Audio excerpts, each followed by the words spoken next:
Do you want to create a folder in Google Drive to organize all of your files? We're here to help.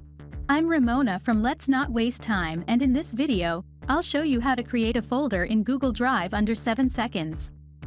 Click on the New button on the top left, underneath the Drive logo. Then select the first option, New Folder. This opens up a prompt to name your folder. I'll name this folder Research.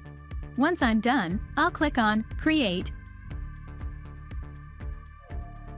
That's it. As you can see, we've created a folder in Google Drive.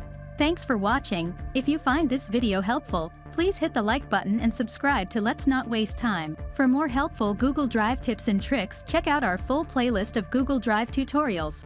I'll see you in the next video.